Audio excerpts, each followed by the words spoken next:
Here we divide 217 by 2 in a long division method.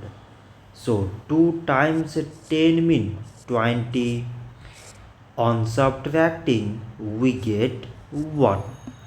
So now we put down the number beside this 7. So now it became 17. So 2 times 8 means 16.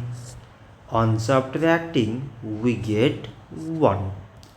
So now this 1 is less than 2 and there is no other number beside. So now we put here decimal so that we take zev. So now it became 10 and 2 times 5 means 10. On subtracting we get zev. So 217 divided by 2 we get 108.5.